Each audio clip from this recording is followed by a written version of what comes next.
Hey Spuddies, PotatoMcWhiskey here, and welcome to Let's Play Civilization 6 Gathering Storm in the June update. Today we're going to be playing as Mongolia. We're going to be doing the horse-only challenge. Now, of course, there are a couple of caveats. I will be allowed to use, for example, warriors and scouts and slingers and stuff in the early game. But when it comes to actual offensive wars, I'm only allowed to use cavalry units. This is, of course, to show off just how powerful cavalry can be in the hands of Genghis Khan. He, of course, gets extra combat strength on his cavalry units and the chance to capture defeated cavalry units, as well as a whole bunch of other bonuses that we'll talk about when the time comes. Now we're going to be playing on deity with standard settings, nothing changed, just random leaders, Pangea, small map size, all that jazz. And sure, let's go ahead and get going. There's two really important of Genghis Khan's abilities that make him incredibly deliciously overpowered.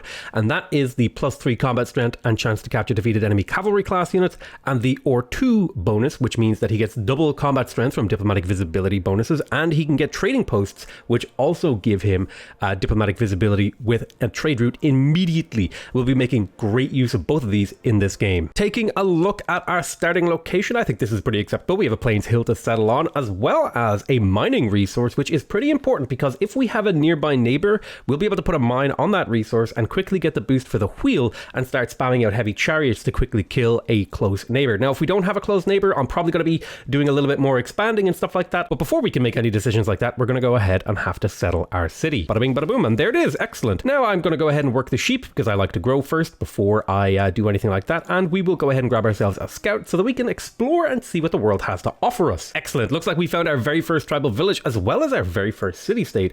And I think, yes, I was the first person to meet Bandar Brunei, which means I do get the +4 gold in my capital, which is a delightful little bonus, as well as an extra envoy.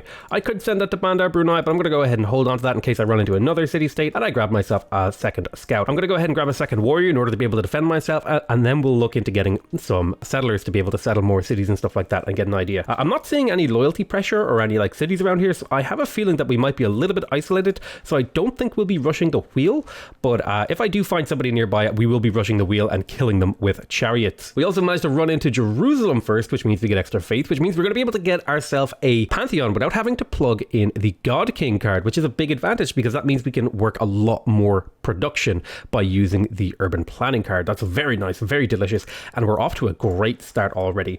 I'm not seeing any other players around here, so I might just go ahead and swing in to grab early campuses because I'm seeing in here there's some really good potential for really powerful campuses in here. I believe this is a +5, 1, 2, 3 mountains and a geothermal vent, and this could be a +4 or +5. It all depends if there's a mountain on this tile or not. I'm pretty sure this one is not a mountain because it looks like a desert hill, but yeah, this is upwards of +5, +10, and then this is upwards of +15 worth of campus here, so we could get really powerfully ahead in science this game and completely crush people with our cavalry unit. Hey, we met our third city-state. This is Cahokia, and we were not the first to meet them, so I have a sneaking suspicion there might be another AI player in the general area. I will go ahead and plug an envoy in here to get the extra gold, because with this gold we'll be able to purchase a builder and get some extra nice boosts and improve our terrain, which is pretty damn exciting. I wonder what treasures this tribal village will hold for us. 40 gold. 40 gold isn't bad because it doesn't mean we'll be able to buy that builder a little bit quicker, which I'm pretty happy about. Ooh, and we can see the telltale sign of a little bit of an enemy player's borders. I'm 99% sure this isn't a city-state because it has a 2-color border, where city-states have just a 1-color border.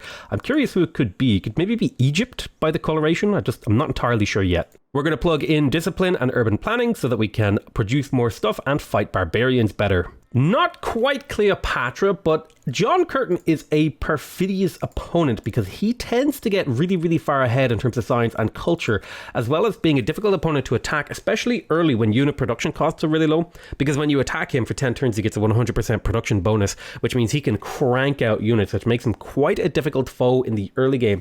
He is pretty far away from us, so we're probably going to settle quite a few cities in order to be able to properly attack him, but he's definitely on my radar as my number 1 public enemy because John Curtin tends to be a big problem if you let him sim city for a while. Hey, we found the Lysefjord. Lysefjord? I don't know how to say it, but that's pretty cool. It's not a very particularly useful wonder for the kind of game we're going for because it gives naval units a promotion, but it might be useful in terms of getting era score if I settle near it. And I see that there is this nice mercury tile, which could be a lot of fun to settle on in order to get that delicious era score, as well as just having an extra luxury that we can trade to the AI for gold. We're off to a very good start here, and I have pretty good confidence that we'll be able to make something happen. And we also ran into Palenque. I got so many comments in the last video trying to tell me how to pronounce this city-state's name, and I'm still not sure, to be totally honest. Oh, we actually ran into Candy as well. That's very nice. I'm going to be able to maybe make friends with a lot of these.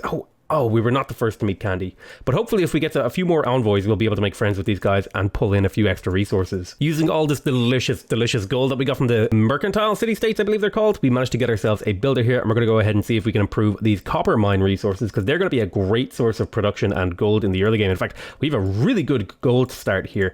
I'm also working on clearing out a couple of barb camps. Hey, we got the knowledge of bronze working from a tribal village. Not really super useful, because I'm pretty sure I'm going to get the bronze working boost from killing these barbarian encampments and maybe a scout along the way. But, you know, I'll take what I can get. Hey, we cleared our very first barbarian encampment. We got a promotion on this guy and a bunch of extra gold. This is a really good gold start. I've been finding a lot of success with the scout into warrior into settler opener and then purchasing a builder. It gives you like a good spread of everything you need in the early game. So this is something I've been a huge fan of in my recent games. Let's go ahead and get this other copper online. What secrets will this tribal village hold? Extra 20 fate. That's a little bit unfortunate because I actually just got my Pantheon this turn anyway, and I'm not sure what Pantheon we'll go for yet. I don't really plan on doing anything religious, so I'm going to go ahead here and pick up a bonus settler from my Pantheon religious settlements. It'll also mean that my border expansion is a little bit quicker, which means it's going to be easier to place stuff like encampments, as well as have a little bit of a less emphasis on needing monuments and stuff like that to grow my borders. This is a great, delicious little Pantheon, which is going to give us a huge boost. An extra settler this early. I already have 2 settlers out on turn 23. That's a crazy, crazy strong start.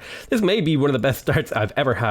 Streamer look, you know. Look at that absolute unit of a campus. We're going to pop it down right there. It will cost me 55 gold to buy that tile, but it is 100% worth it to place such a good campus. We will, of course, finish the monument first because we're almost finished it, and then get to work on that campus. We are going to have an insane science game. We're going to be so far ahead technologically in terms of unit production and unit technology level that this game is going to be nuts. This is going to be like one of the easiest games I've ever played in my entire life. Settling near the Lycia Fjord gives me +3 era score. We actually have a lot of potential to get a golden age this game, which is pretty damn nice.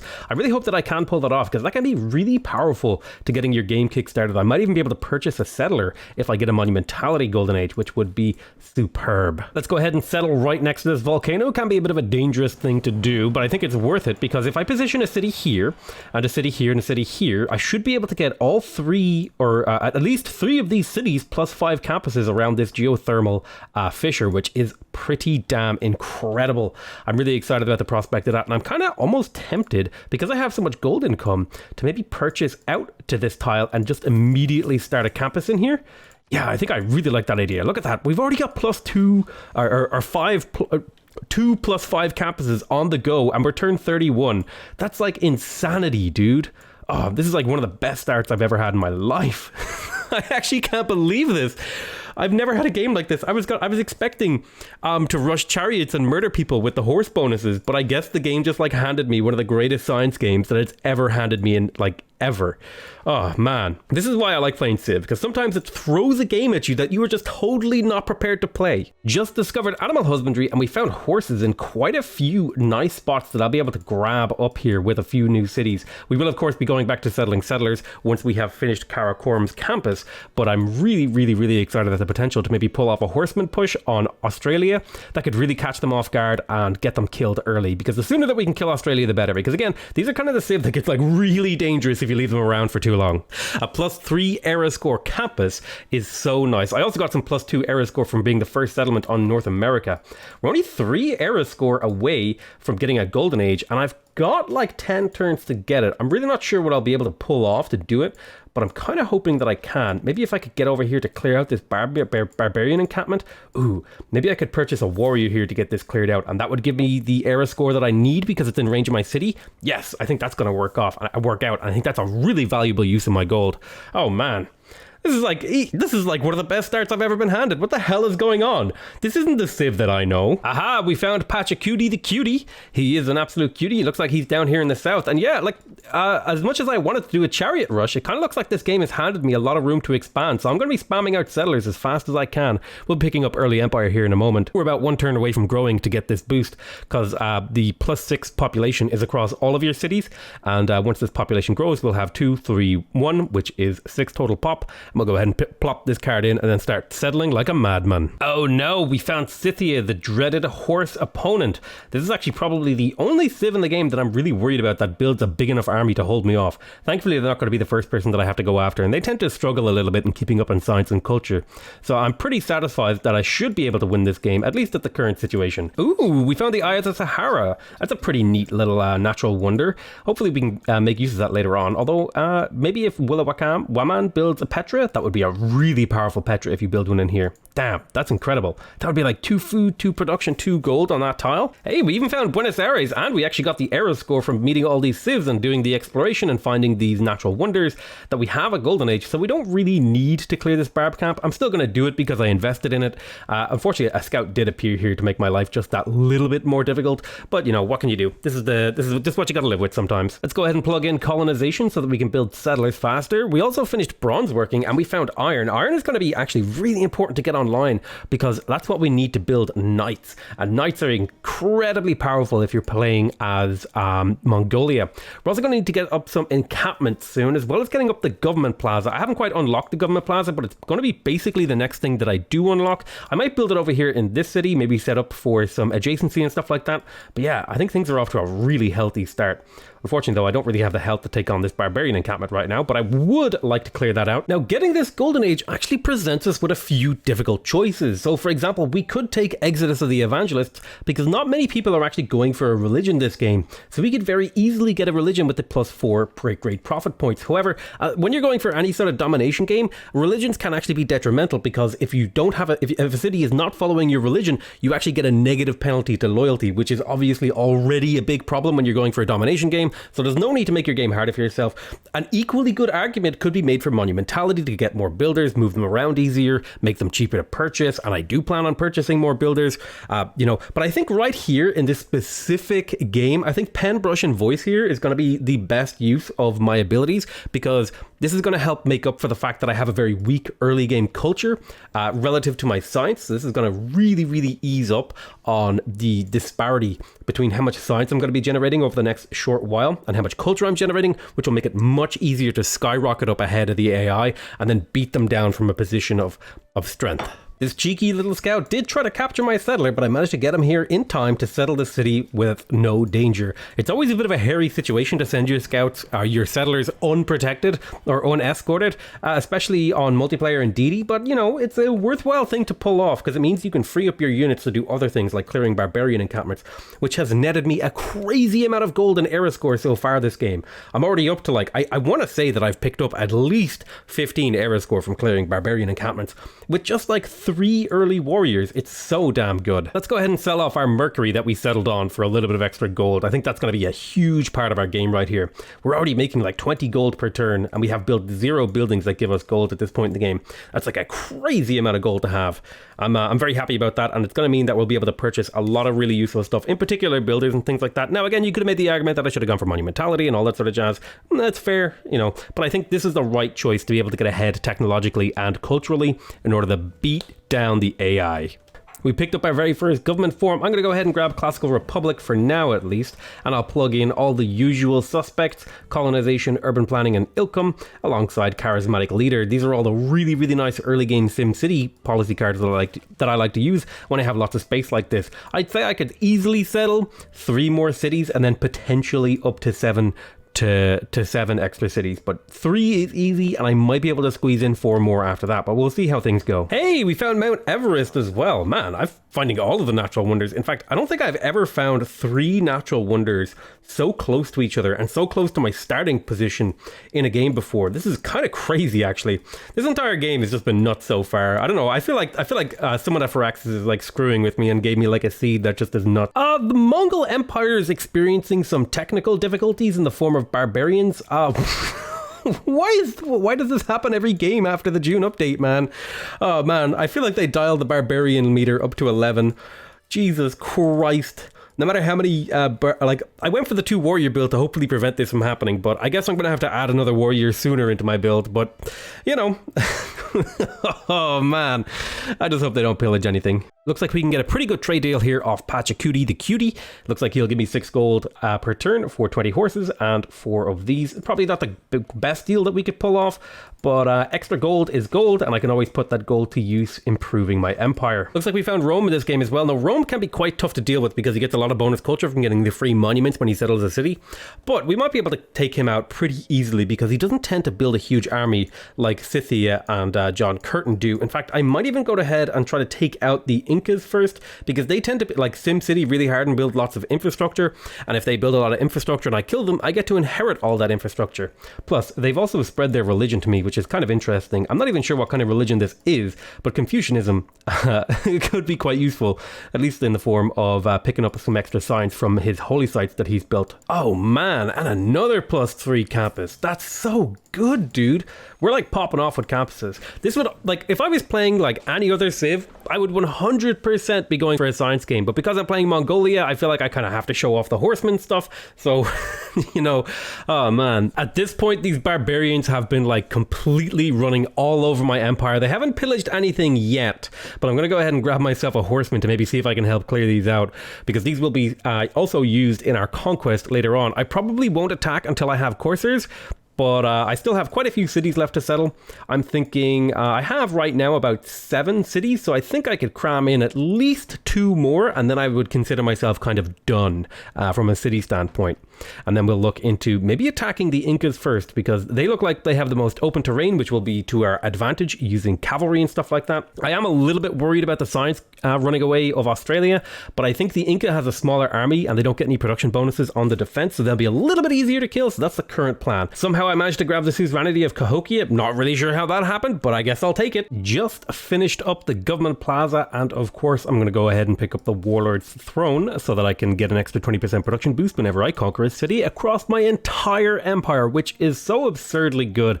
But I'm not really sure how this hasn't been nerfed yet. Here is our first horseman. Let's go ahead and whip out these scouts. It's time to finally take this this barbarian encampment that's been causing me so much trouble for the last few turns. And we're also going to get Iron online, which is great, because that means we're going to be able to transition into Knights pretty easily, which they are a type of cavalry. So the rule of this game is I'm not allowed to engage in an offensive war with units other than cavalry units, and hopefully that'll make things a little bit more interesting. Thankfully, Inca has made my decision really, really easy to make because they've forward settled me, and I have a pretty good timing window here where I believe I'll be able to hit them with horsemen and then follow up with knights, and they won't really have a response to that. I'm going to start unlocking knights and keshigs and start preparing my military infrastructure. That's mostly going to consist of getting Ordos and stuff like that. Hey, we found Norway as well. I'm looking forward to killing them, although they are really far away. It might be hard to actually get over there to take them out. This is a pretty big Pangea continent. Usually I'm used to being crammed in between a whole bunch of civs, but I got plenty of space this room. Very atypical kind of game. I think I might actually use this builder to chop out another settler, settle up here, maybe get access to that iron so I can build even more knights and keshigs and all that sort of stuff and take out my enemies. Now there is a little bit of a downside here. Because I got a golden age, it can be hard to get golden era or era score in a golden age, so I have hit a dark age here, but I might be able to make use of some dark age policies to take advantage of my enemies. I'm going to go ahead and plug in free inquiry here because it's much easier to get these Eurekas than it is to get the inspirations. So yeah, we're probably going to be building up an army. I already have a couple of horsemen, and I'm building up the Ordu, and I'm about to chop out a builder in my capital, so I'll be able to get together and really take the fight to the Incas, hopefully within the next 10 or so turns. It might take a little bit longer than that, but I'm that's kind of like the window that I'm aiming for. Oh my god, I can't believe I found a relic in a tribal village. I mean, it's a pretty late relic, but I mean, the extra little bit of faith is always nice, so I can't really complain. It's actually, you know, I very rarely do I actually find these relics, so that's so incredibly cool. So let me go ahead and demonstrate why the Mongolia is so goddamn powerful. If I take a moment here and look at this, my cavalry only has a +3 from my Mongol horde bonus, right? But if I send them a trade route, I'm going to send it to a city in the back so that the trading post remains there for longer, because if I put it, say, in one of these closer cities and then I kill that city, I'll no longer have a trading post, so I won't get the boost anymore. But if I trade with, say, Sasa here, right, I'll instantaneously get a trading post in there, and what that does is for Mongolia, you get +1 diplomatic visibility, and for Mongolia, +1 diplomatic visibility is worth 12 intel. So I just got 12 combat strength from sending a trade route to to the Incas. Like, this is This is absurd. Now, I'm pretty sure when we declare war, the trade route will be cancelled, so we'll only get +6. But my god, look at that. That's insanity. We're going to want to try to unlock printing really, really early here, because this also gives you +1 level of diplomatic visibility, and that might open up a window where we have more diplomatic visibility than the other civs, and so we get a big, huge, robust combat bonus against them. We're also going to be using spies to get diplomatic visibility as well.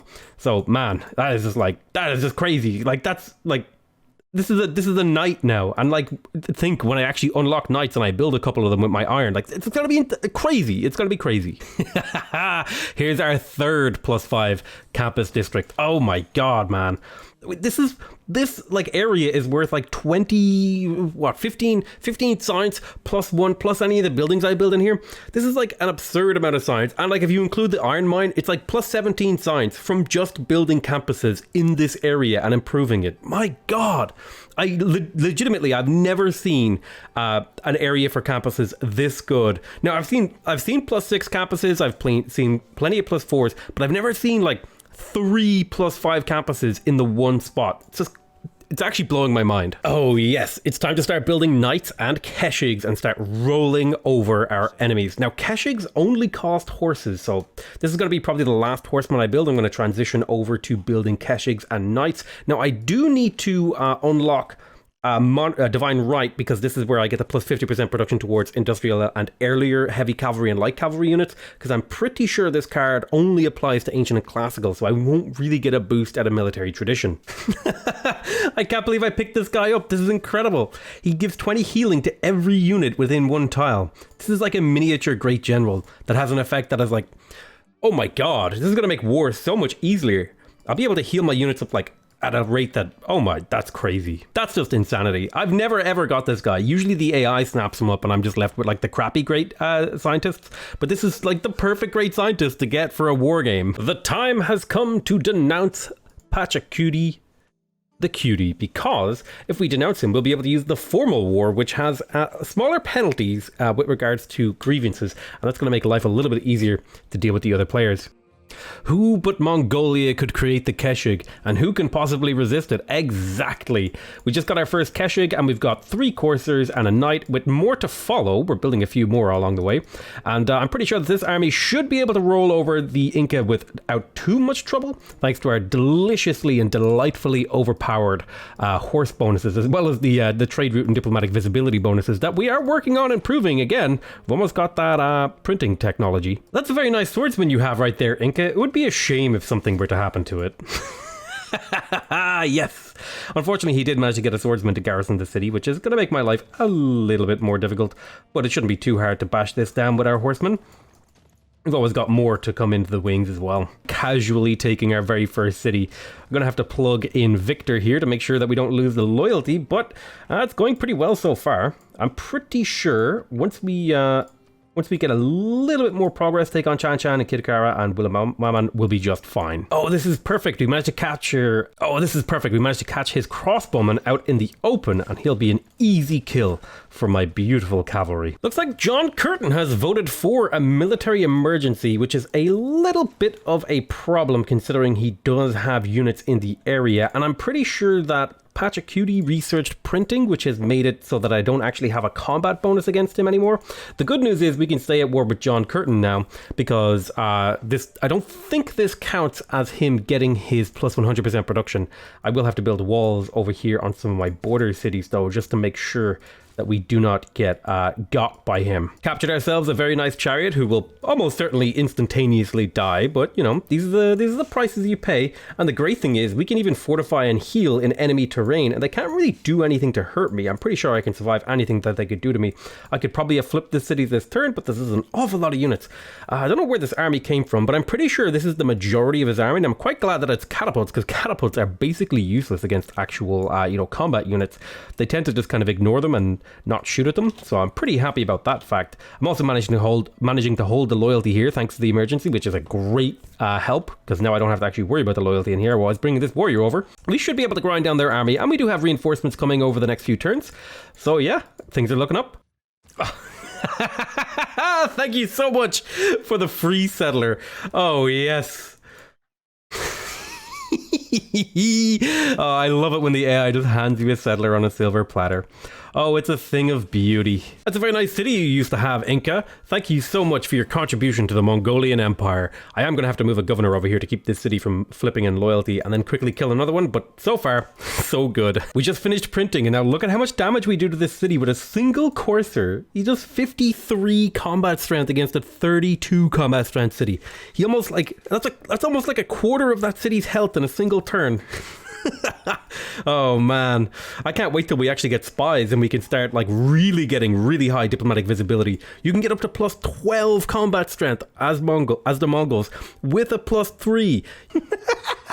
This is the next turn.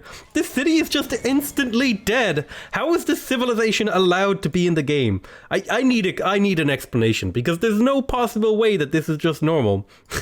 That I could just roll over a civilization like this. Oh, the Mongols are so fun. This is Deity Difficulty and we're steamrolling, dude. That sure is a nice city you have there, Inca. It would be a shame if something were to happen to it. What's that? Mongolia has like 1 million horsemen outside? Uh-oh. Oh god, I just got so many bonuses. We got the Jebel Barkal, we got a holy site. Oh man. Oh, feels good, man. Are you having trouble with your economy? Just trade away this useless diplomatic favor for cash. Go straight from 3 gold per turn. Well, it's more like 3.9 gold per turn. And then if we refresh it, now we're up to 30 gold per turn. A nice, healthy amount, which will give us plenty of time to build more commercial hubs. Hey, cool, we met Granada. I'm going to go ahead and give them an envoy because I do want to eventually make them my ally so that I can produce more units out of my encampment. This is another really nice city that you have here, Inca. Don't mind if I take it from you. Not quite. Maybe next turn we'll grab it. God, this actually just feels like cheating. Uh-oh, we actually have a pikeman over here. That's gonna be a bit of a problem. I'm sorry, did I say that was gonna be a problem? I meant no problem at all. Monarchy, one of my favorite government types because it has 3 military policy. It has like the perfect set of policy cards for going for an aggressive game. I can plug in the loyalty cards without any problem. I can plug in amenity cards without any problem. I can plug in the gold saving cards and the production boost towards the type of units I want to build. Plus I get that nice campus adjacency boost, making it so that I make really, really nice science. I'm actually top science in the game and I'm going for a domination game. That's insane, dude. I've like this, I know there's a lot going on here with like the super powerful cavalry, but really this stuff over here, this is what's carrying me. It's like crazy how technologically advanced I'm going to be this game. A heroic age. I'm going to go ahead and take reform the coinage as well as monumentality and hic sunt dracones because I do have that settler. I don't think Exodus of the Evangelist will do anything for me in this game unless all the religions still aren't gone. No, they're definitely gone now. So yeah, that's so good, dude. I can't believe we got a heroic age. Damn. We get to pick 3 beliefs, and now loyalty just really isn't going to be a problem. We were having a little bit of a loyalty problem in here, purely because we were in a dark age, but no longer will that be an issue. Why, thank you very much for building me the delicious city of Sausa. However, I can't actually capture this yet because I need to capture its capital first, otherwise I'll lose that +6 intel on opponents' movements. But I'm going to keep this under siege and then move my interest over to here. Let us begin the siege of Cusco. We shall shoot it with the Keshiks first, and then hit them with the knights. My coursers are a little bit weak right now, so I'm going to hold off. But I think we can do some pretty damn decent damage with these knights and start getting this down. And once this falls, we'll be able to drop this city too. One of my scouts leveled up enough to actually get a name. I'm going to name you. Yes, we shall name him the Honorary Horse, because he has lived long enough to be counted as a horse in my books. Here lies the Incan Empire. Never forgotten, never remembered. Who were you? And why should we care? Goodbye! Thank you so much for playing Whose Horse Is This? I'll see you next week. And that's all she wrote for the Incas. They are completely wiped out. Another testament to the overpoweredness of the Mongolian horses. I'm really not sure why I can see so much stuff over here. Looks like I took Suzerainty to Cahokia again. I'm dealing with quite a bit of combat over here, but I think we can begin pushing on Australia now that the Incas are gone. I might split my armies in half, go after Scythia next, although she has like a really big army that I'd have to grind through. But she's like the closest person, and I kind of do need to split my armies up in both directions, so I think that's what we're going to do. Now, I am sending most of my army over to Australia. I'm sending a small contingent over here to Scythia because I'm banking on the belief that Scythia has built a lot of cavalry units, and since Mongolia can capture cavalry units, I'm hoping that along the way I can just retake those guys and then like repurpose them into my army. So I'm hoping that that works out for me. I'm not sure how it's going to go. We will eventually come back here and deal with them properly. Haha, we got an extra 4 era score for succeeding and holding off that emergency, which means I get 200 diplomatic favor. Not that I really have much use for it other than selling it, because I'm literally draining it at like -8 per turn. I'll see if maybe some of these guys have some money they want to give me. I'll take 350 and 33 gold per turn off of Norway, thank you very much, and 150 and 37 off of Rome. I probably won't get the full value of that, but since I'm not going to be able to use my diplomatic favor anyway, I think that's a perfectly reasonable thing to do with it. Australia wants peace. Oh, how cute. Mr. Genghis Khan, I don't feel so good. That's because I'm going to trample you with my horses. We captured Perth in 1 turn, dude.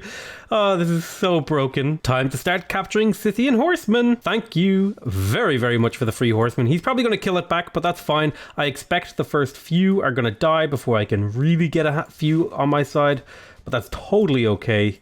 We will grab them all in the end. Yes, we are turning his own army against him. There's more horses than there was when I started with. I just want to point out, this city is almost dead just from Keshigs shooting it with their bows and arrows.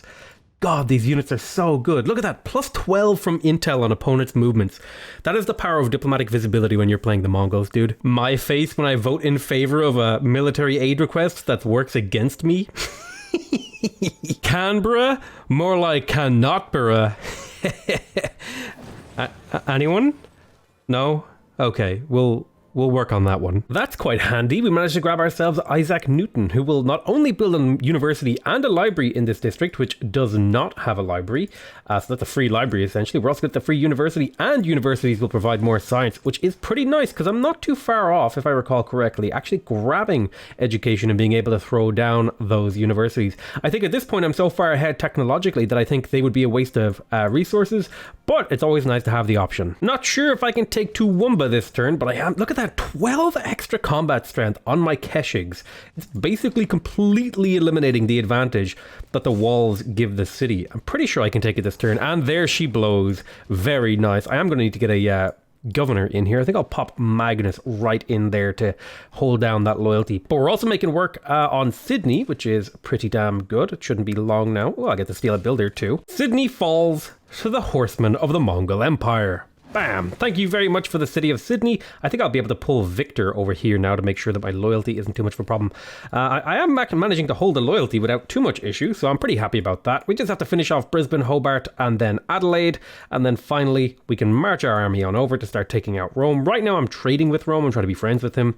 Well, I say friends. I'm trying not to be total war. I'm trying not to be engaged in a total war with Rome right now, but it shouldn't be too long before we can get in over here and start messing him up, especially since he actually doesn't have any walls. In fact, I could probably get my hands on like a handful of cavalry and start taking out Rome immediately. I am trying to grind through Scythia's armies over here.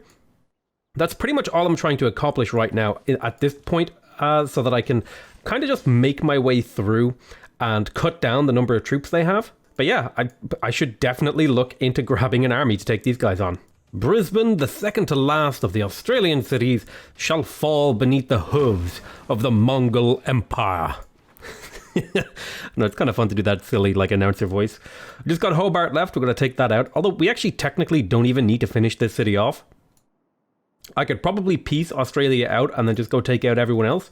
But yeah, you know what? Let's just piece Australia out. We have his capital, so I guess this will give me an opportunity to let some grievances drain. Give me everything you own. Thank you very much. I appreciate your contribution to the Mongol Empire. You may live on as a little city-state. I think I don't want to kill him because that would give me a huge amount of grievances with all the other players in the game, which would make my life a little bit harder. So if I don't do that, if I leave him alive, I get to, keep going. Now I have access to the Cuirassier upgrade. So right now, this knight does 61 damage to this swordsman. I upgraded, and it does 82. That's so broken, dude.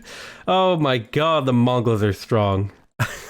I just realized that Australia has nearly 700 grievances with me. Oh my god. That is an insane amount of grievances. I'm sure you can get grievances higher than that. We've been working on Scythia for a little while now. We've actually managed to cut her army down by about half. And remember, she's been building units all this time too. She started off at about, I'd say, just under 1,000 military strength, and now she's down to about 500. So I think it's around about the time that we can start pushing. I've also been picking up some horseman captures here in the form of courses. You can see these guys have like no bonuses. That's because these are the ones that I actually picked up from fighting Scythia's units, which is pretty damn cool that you could actually... one little cool thing that I actually wasn't really super aware of this game is that Keshigs can actually capture cavalry from range, which is kind of an interesting little mechanic. I kind of wish that this had lined up nicely in terms of damage so I could actually show that to you, because I can either just murder this, but anyway, look. Yes, you can capture horsemen, and I'm pretty sure Keshigs can do it too. I will start just pecking away at this city, taking little bites out of it. Now the time has come to strike on Rome. We have our ridiculously overpowered, delightfully delicious army over here. I'm gonna go ahead and get the war declared. He also doesn't have walls in like the majority of his cities. It's only really over here that he has walls. And I have trading posts like all throughout his empire. So if I were to like click on one of my units, you can see I'm getting the plus 12 damage against the Romans, which is insane. It'll probably go down to a plus 6 until I can establish a spy on him. But we're gonna go ahead and do a formal war on this guy. He only has 100 grievances, so it should be a fairly straightforward endeavor. In fact, I'm pretty sure I can kill a city this turn with like a single horseman. Yes.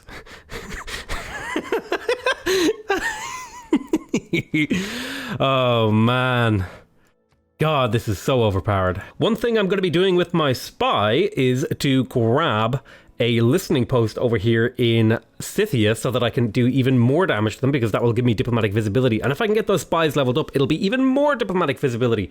I might skip on parking one in Rome because Rome is especially weak, but I'll definitely park one in Norway in order to make sure that I get really, really nice combat bonuses against them. The honorary horseman has managed to survive hiding in this mountain range for like 40 turns or something. I can't remember off the top of my head how many turns it's been, but it feels like 40 turns. But he's just hiding in here, being a little scout. The honorary horseman. Maybe we can keep him alive.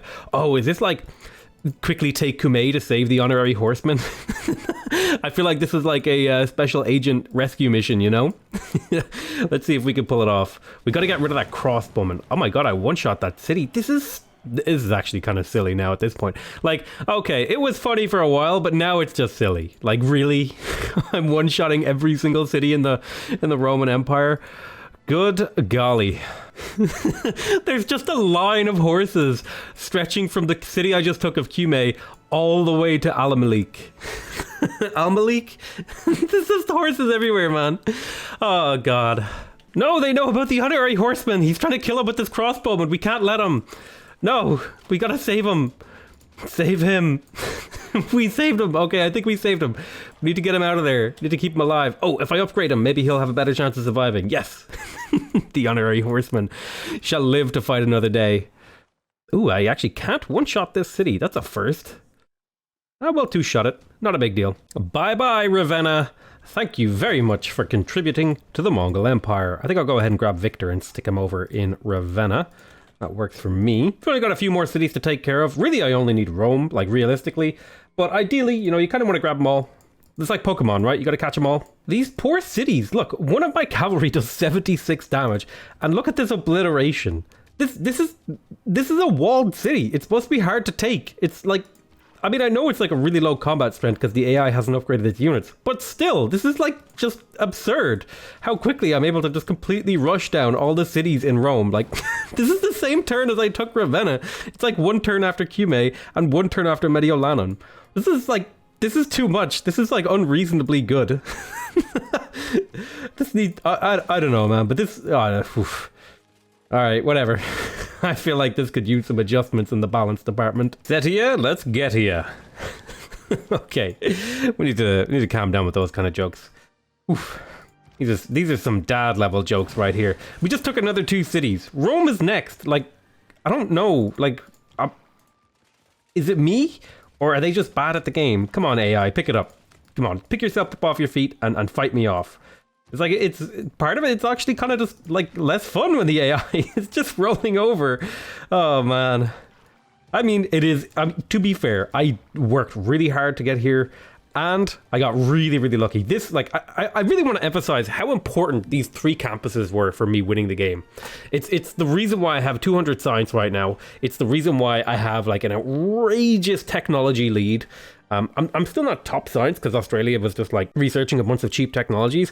But I'm, like, a handful of turns away from getting tanks and then potentially getting helicopters. Although, in order to get helicopters, I will have to dip up for aluminum. Or aluminium, depending on where you're from. It's aluminium, all right?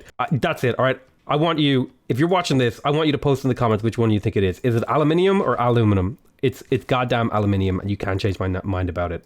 At this point, Scythia basically doesn't have an army anymore. They're down to about 194 combat strength, so I can start being much more aggressive with my units.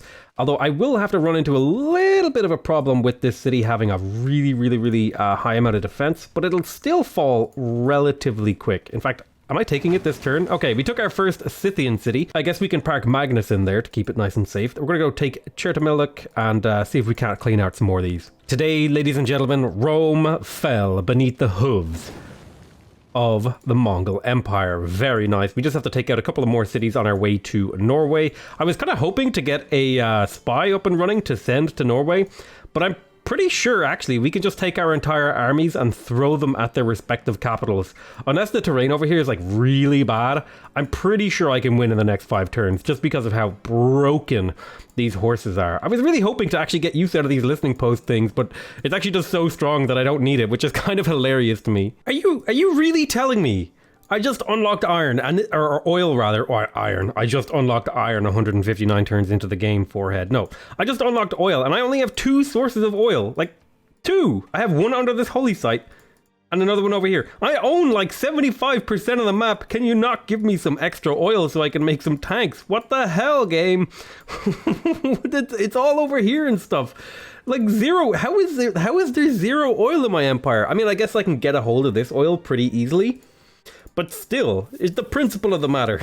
How did I hit like 0 oil? Actually, there's quite a good bit up here just north of my civilization. I could maybe settle somewhere along here and grab that oil to make more tanks. Let's go ahead and declare war on Norway so that we can start to find a path to their capital, because I'm pretty sure, I'm like 99% sure we should be able to rush down their capitals and just completely wipe them out in a couple of turns just from crashing our units into the capitals. I'm pretty sure that will work, so let's go ahead and give it a try.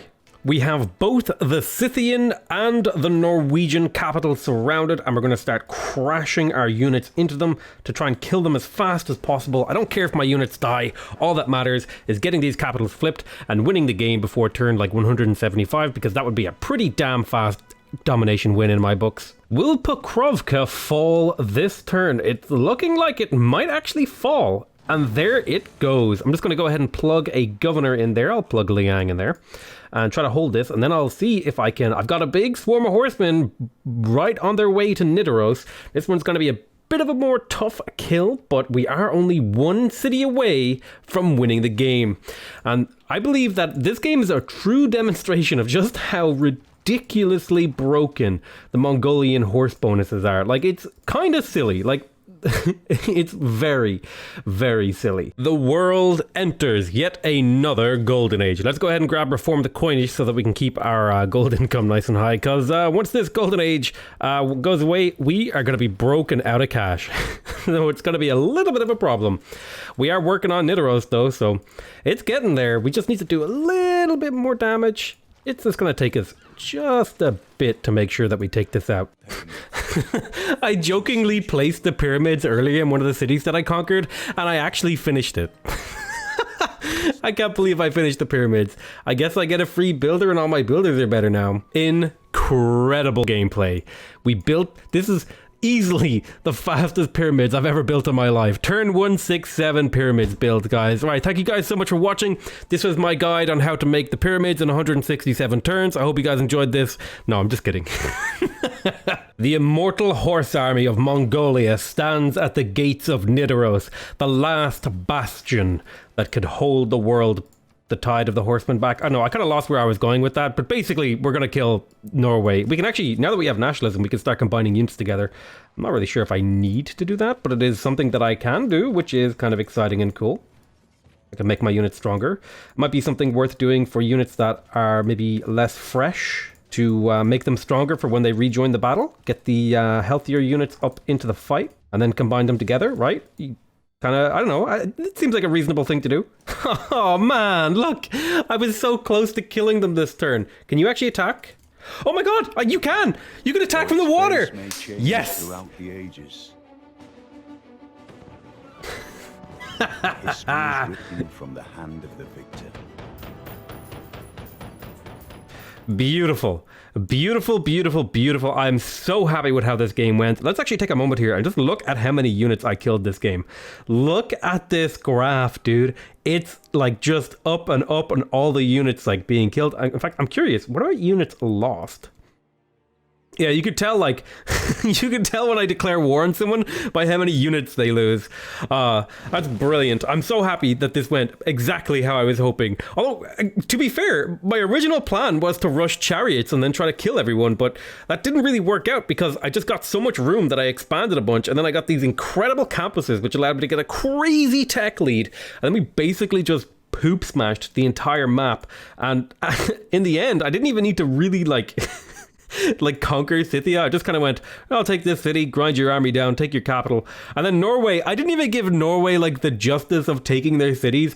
I was just like, nah, I just ran straight past and went for his capital. Like the ultimate disrespect that you could possibly give to another player. Anyway, that's it from me. I hope you guys have enjoyed this little episode of me playing some Mongolia, Horses Are OP or something. I have no idea what I'm going to call this series yet. I'll know once I upload it. But I love you all very much, and I'll see you next time. Bye bye.